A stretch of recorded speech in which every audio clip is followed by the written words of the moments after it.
कान्हा राजा की कहानी। पुराने जमाने की बात है। एक राजा था। वह बड़ा अहंकारी और क्रोधी था।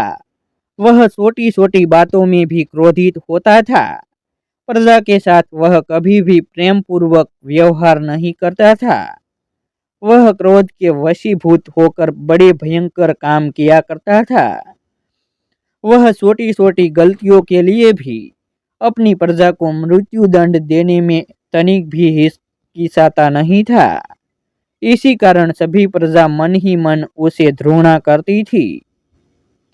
एक दिन राजा अपने मंत्री और कई दरबारियों के साथ दूर कहीं घूमने निकला। चलते चलते सभी एक जंगल के पास पहुंचे। रास्ते के समीप एक लकड़हारा लकड़ी काट रहा था। दरबारियों ने उसे लकड़ी चोर के अभियोग में पकड़ लिया गया। उस समय राजा अपनी दाढ़ी मूछ पर ताव देते हुए एक पेड़ की छांव में बैठा हुआ था। मंत्री और दरबारियों ने लकड़हारे के हाथ पांव बांधकर उसे एक अभियुक्त के रूप में राजा के सामने उपस्थित किया।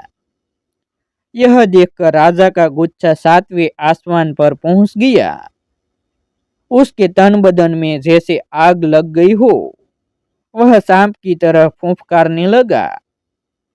गुस्से के मारे वह अपनी ही दाढ़ी मूछ के बाल उखाड़ने लगा। उसने लकड़हारे के जुर्म का दंड सुनाते हुए अपने मंत्री से कहा, ले जाओ, इसे इसे कुत्ते सुअर की मौत मारो। फैसला सुनते वक्त उसका गुस्सा पहले से 4 गुना अधिक बढ़ गया था। वह अपने हाथों को पूरी ताकत से बेतरतीब ढंग से हवा में हिलाने लगा।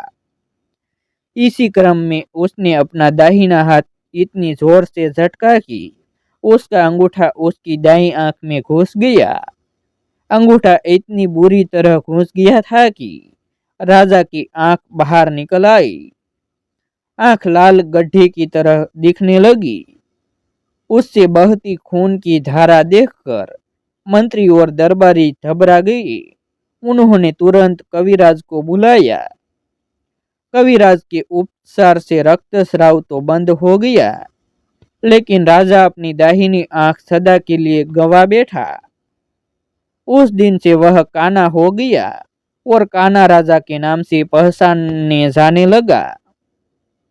बेरोक गुस्से के कारण राजा ने स्वयं ही अपने पांव पर कुल्हाड़ी मार ली थी। ऐसी ही नई नई वीडियो देखने के लिए हमारे यूट्यूब चैनल सब्सक्राइब करें, वीडियो को लाइक करें और शेयर करें। फिर मिलते हैं एक नई स्टोरी के साथ।